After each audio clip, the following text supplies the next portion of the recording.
get in early, get in big, hang on for dear life. It's really too early to have an opinion. I like the idea of buying and fixing a distressed asset, and I like being partners with Frank Giustra.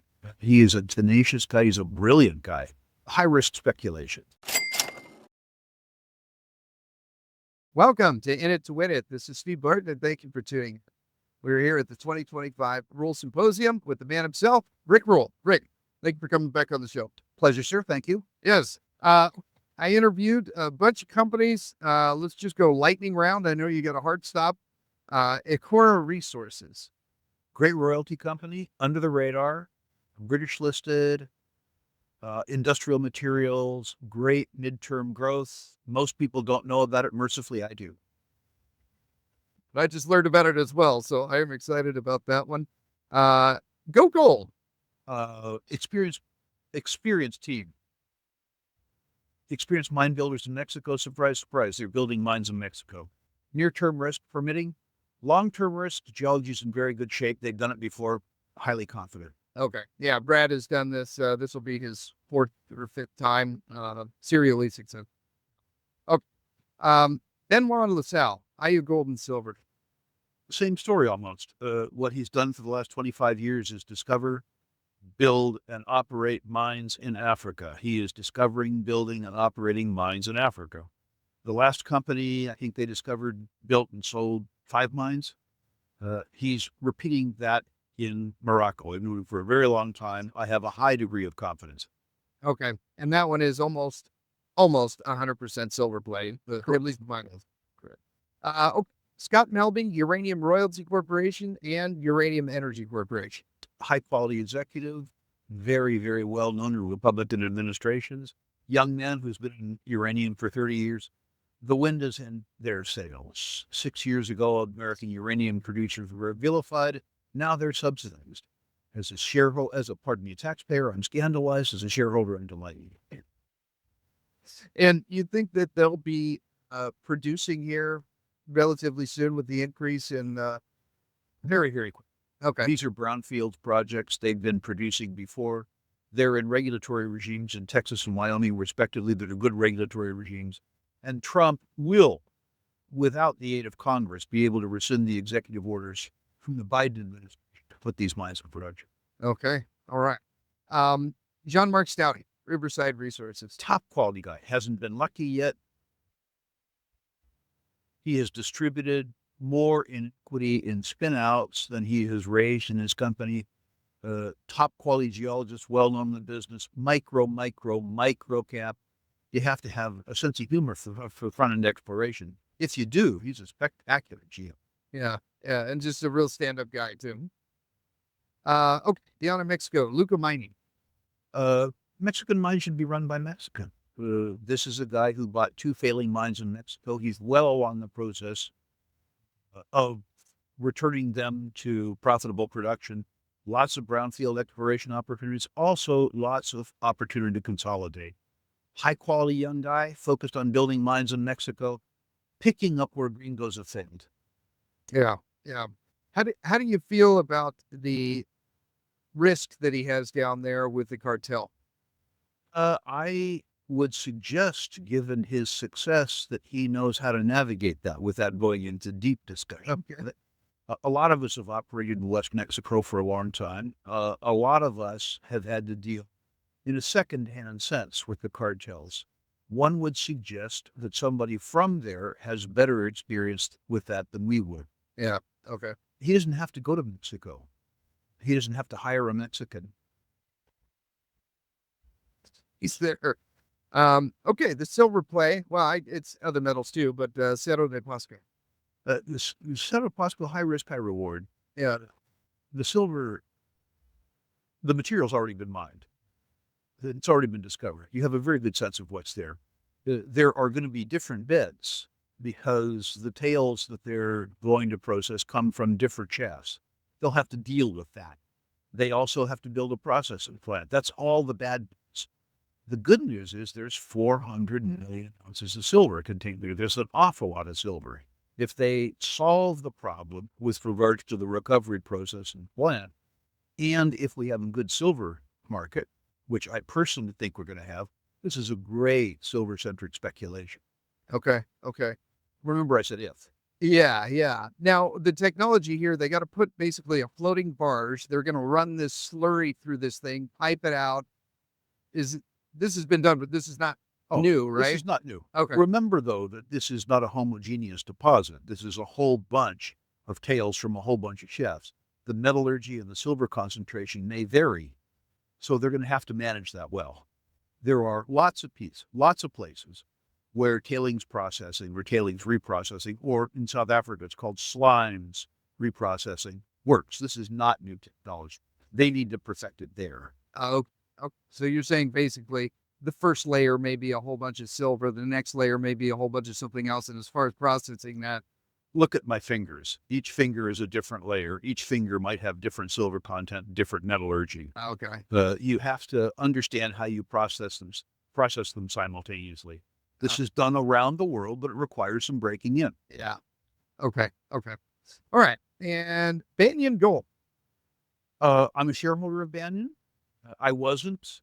Large deposit, fairly low grade. The better I got to know the deposit, the better I liked it. The better I got to know the CEO, the more I liked her. A lot of leverage to gold. The stock was really punished because of the failure of Victoria Gold up the street.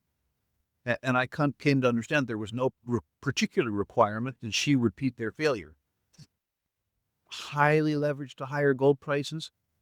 I don't think there's as much permitting challenge in the Yukon as other people think there is. My read of the politics in the Yukon is that they need mining, and there's a pragmatic understanding that the mistakes that were made in Victoria isn't necessary to repeat them elsewhere.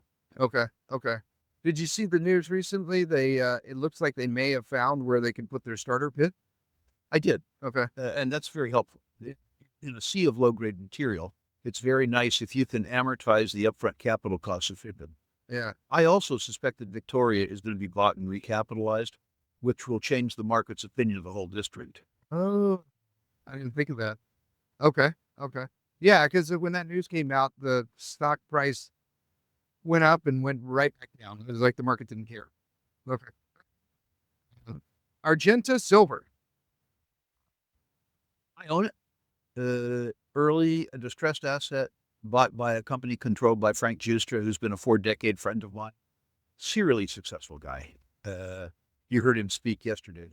Get in early, get in big, hang on for dear life. It's really too early to have an opinion. I like the idea of buying and fixing a distressed asset, and I like being partners with Frank Giustra. He is a tenacious guy. He's a brilliant guy. High risk speculation. Yes. Okay. His other company, Nations Royalty. Nations Royalty is a concept play. Frank went up to northern BC, made a deal with the Nishka First Nations band, a band I know fairly well and hold in high regard, and started a royalty business that's majority native owned, will be native run. They are assisting other First Nations, the Canadian word for Indian tribes, in monetizing their mineral interest. The two young men who really run the company are both First Nations guys, both of whom I know. One of them, Cody Penner, I've known for 15 years. Understand that this company is very early on in its genesis. Most of what they would consider to be net present value is around sulfurettes, which will not generate the revenue, I would say, at the earliest for 5 years. But the process, making deals with First Nations in a First Nations owned and controlled public company in the royalty space, has a lot of traction. I'm impressed with Derek and Cody. If you ever want to feel like a weakling, go work out with Cody in the morning at the gym. Yeah. Look at him. He can bench press about 3 of me. Okay. Gold Royalty Corporation. Again, Amir Anani, like Uranium Royalty, a top quality guy. I've known him since he was in diapers. Just a wonderful human being. Uranium Royalty was built around royalties that he spun off of properties that he bought cheaply, and then brought in really superior people to run the company. They made a couple of acquisitions when their stock was at a premium price. Again, you have something where the midterm growth is already built in. There's lots of non-producing royalties, that get skated into being economic if the gold price goes up. Yeah. Yeah. Okay. Wrapping up, Jason Jessup, Magnum Mining. Top quality guy. Consolidating the second tier properties in the Sudbury Basin. The big guys are leaving the Sudbury Basin. There's a lot of nickel left.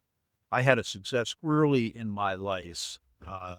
Aurora Platinum, which we merged into FNX, which is where Jason came from. I got to know him about 25 years ago. Note that he is backed by Jonathan Good. I would suggest to you is the best development mining entrepreneur in Canada. Okay.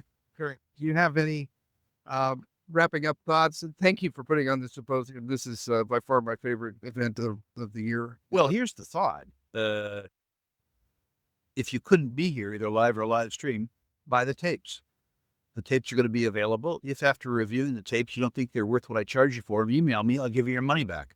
It's pretty simple. Riskless transaction. Remember, too, that the tapes will be available to look at for 6 months, and discussions around the tapes will be held at the Rule Classroom.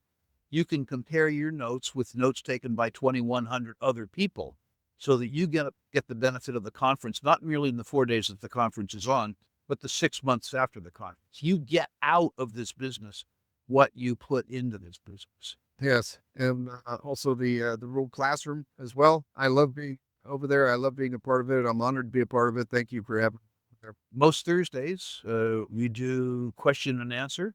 2 ways you can play. You can be a passive participant watching it. That's free.